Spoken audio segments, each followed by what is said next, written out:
What is up, guys? Welcome into a brand new video. Now today we are going to be doing our weekly kind of going through the cricket news, the cricket gaming news, usual stuff that we do on a Monday morning.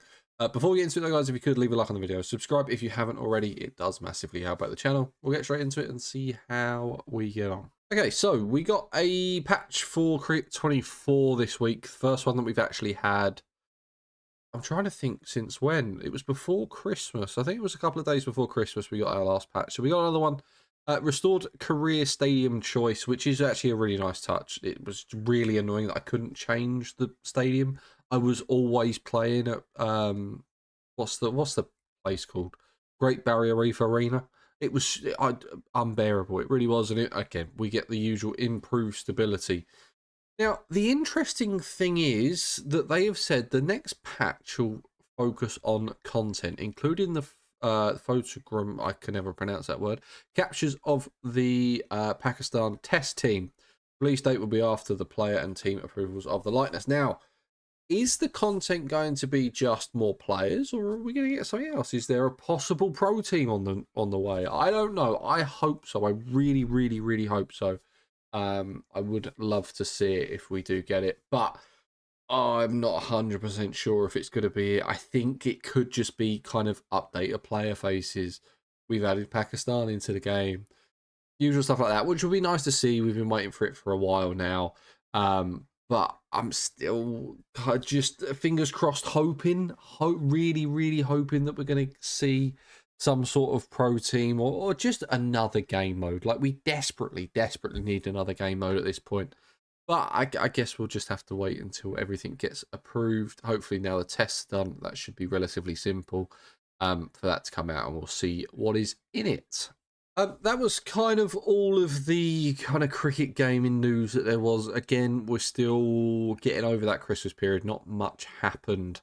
So we haven't got too many patches to look at. We haven't got too many updates to look at. But Australia finished their test match to win the series 3-0. It was never kind of in doubt. I mean, the third test match there was one point where, especially when Pakistan was going in with a kind of second innings lead, I thought that they might have a chance. But then Hazelwood takes, I think, what did he go? Wicket dot, wicket dot, wicket dot. It's scorebook porn, that is. It would look so good just written down, wouldn't it?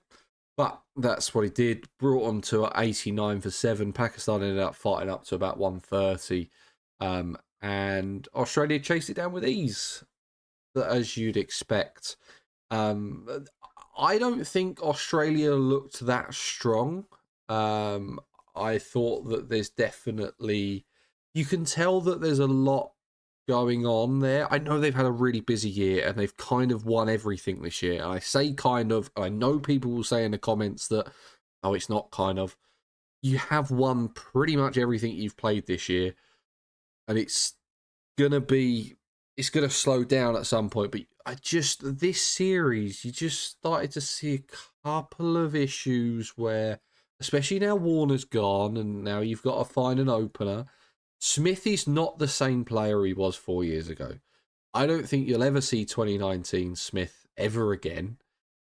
He's still a great player, but I don't know. He just doesn't seem to have it. And I think Smith is such an integral part of this team, especially when it comes to success. Again, Travis Head doesn't look like he's in any real test form.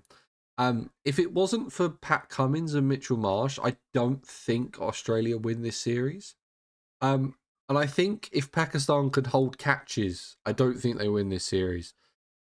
But then again, but it's just if buts and maybes, isn't it? So if they don't step up, then someone else could have stepped up. But it didn't seem the Australia dominant performance, especially that we saw last year. Last year, they just wiped the floor with everyone that came over.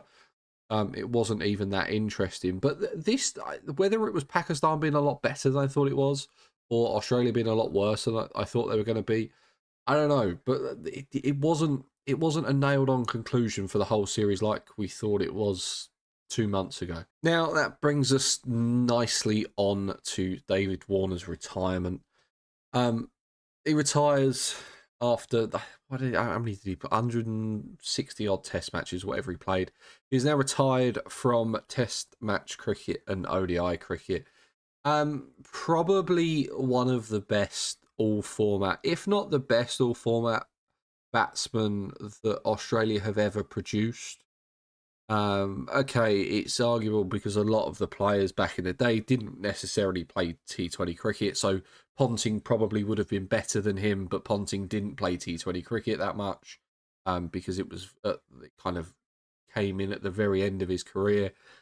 So he is the best all format batsman that Australia have ever had. I can't stand him. If you've ever watched any of my videos before, you will completely understand that I can't stand him. I've never met him personally, but he just rubs me up the wrong way. I'm going to miss him playing in the Ashes because Broad getting him out is just utterly hilarious every time he does it. For the 17th time, 17 times that he's done it, it's very funny as an English fan. It really is. He's not going to go down as one of the all-time greats.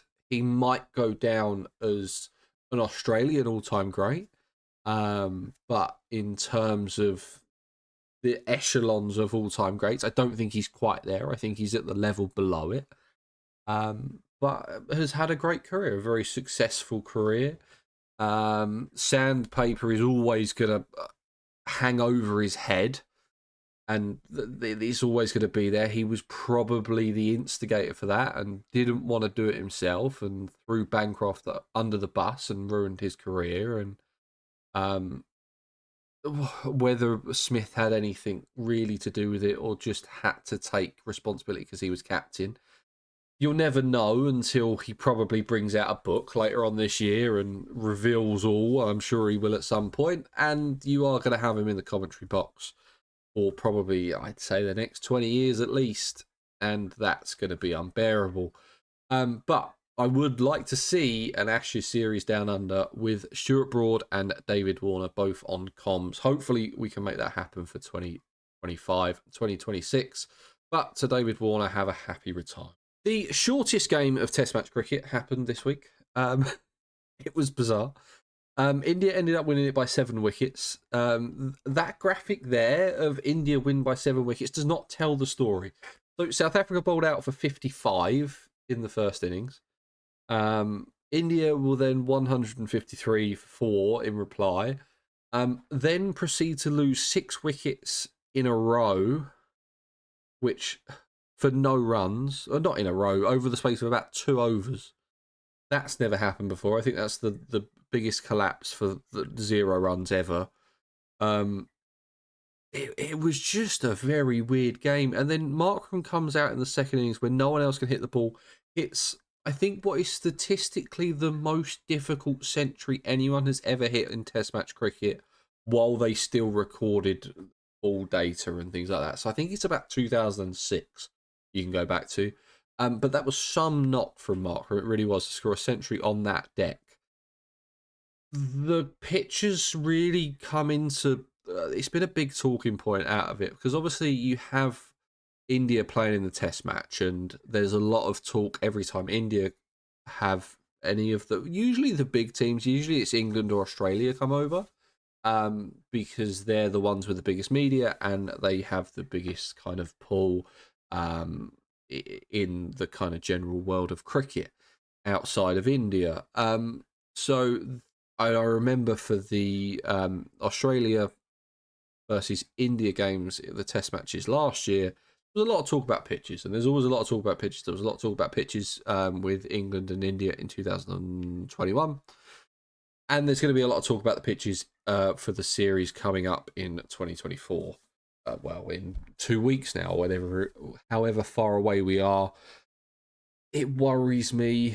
It does worry me that Sharma's gone and seen this pitch that South Africa's rolled out for him and said, well, I don't mind playing on these pitches, but you can't come to India and complain about the pitches that turn on day one. So I fully expect the England-India Test matches to last maybe a session and a half. maybe less. They're going to turn square from ball one. There's going to be cracks all over the place. It's going to be a mess. But Bazball can win that, and I stand by that. And there will be a PowerPoint of... no, there won't. But it's going to be interesting. But this was an absolutely amazing test match. Just a very, very short one. And it was amazing for all the wrong reasons. There was a lot of good fast bowling. You had Siraj that took 6 in the first innings. Bumrah took 6 in the second innings for India. It was then split between the 3 bowlers of Berger, Ngidi, and Rabada. In the other, I can't remember who took the other wickets, but it was basically the pitch. The pitch was probably the worst we've had in a very, very long time. But that was that test. We also had the groups announced for the T20 World Cup in USA and West Indies, and that's going to be in June this year. Now, absolutely no surprises. India and Pakistan are together. England and Australia are together, and they just said, "Do you know what? Yeah, whatever you want." They had to pick the. They had to get those 2 into the groups together. Just always happens like that. It's just, is anyone surprised anymore? I'm not. I couldn't care less. The one thing I will say is that India are playing all of their games in America, which I think would be really interesting. Because as someone who's followed American sports for, what are we now? I mean, nearly 20 years. They don't like sports that aren't their own. So if the ICC or India or the BCCI or anyone like that are trying to think that they can win over the nation of America with India versus Pakistan in New York on the 9th of June, it's not going to happen. It would be, I've looked it up, it would be the second game of the NBA Finals, so it's not going to be as big as that. The Yankees are playing at Yankee Stadium as well. They're playing the LA Dodgers. It's not going to be as big as that. And also, just to sprinkle a little bit of doubt on everything, the stadium that this is meant to be played in has not even started being built, and it's in 6 months' time. So that's interesting. I mean, if you've got maybe the biggest fixture in cricket of India and Pakistan being played, you kind of maybe want to guarantee that the stadium's going to be built. It doesn't seem like they're going to give you any of the big stadiums. I mean, I think there was talk of like MetLife Stadium or something like that, or wherever it is being used. But it does look like they're going to go for the stadium that hasn't been built yet. So that'll be interesting. I mean, the groups are relatively self-explanatory. 2 teams go through. The 2 top teams go through the group. You then go to a Super 8, and then the top 4 play each other in the semis, I think. And then it's semis and then finals. I think that's how they're doing it. It's usually how they do it. But I'm looking forward to the T20 World Cup, I have to admit. And it's going to be on a weird time. I think it's going to be like kind of later in the night stuff, because obviously it's going to be kind of East Coast America time, so that's 5 hours behind. So it might be up until the middle of the night watching Papua New Guinea versus Uganda. I cannot wait. Now, to finish off, we had a story that has come out Sunday night. Cricket fans to face a possible blackout with England's Test series against India yet to find a home on UK television less than 3 weeks before a first ball is due to be bowled. Now, I don't like it. I want to know where my cricket is. I feel like these things should be organised before we kind of get this close to it. Why are things not organised a year in advance?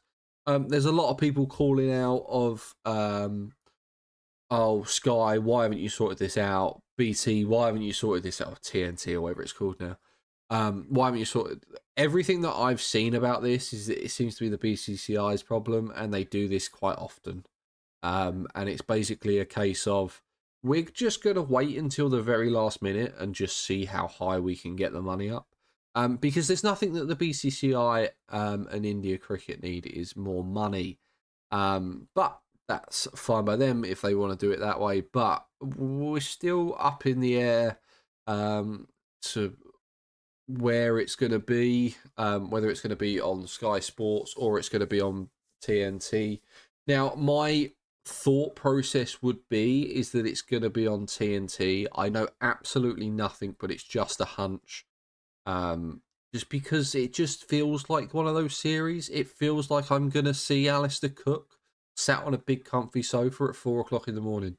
That seems to happen that way. Sky, I think, like to go over and kind of do their actual bit and actually be in the ground, and whereas TNT are more than happy to just, I don't know, just have a studio somewhere in the UK and just use the feed from India or wherever it is. But I'm very, very much looking forward to that series. And if you've got a dodgy Fire Stick, you don't need to worry about it anyway. But guys, that's going to be it for today's video. I very much hope you enjoyed it. Please remember to leave a like. Please remember to subscribe. And I'll see you in the next one. Cheers.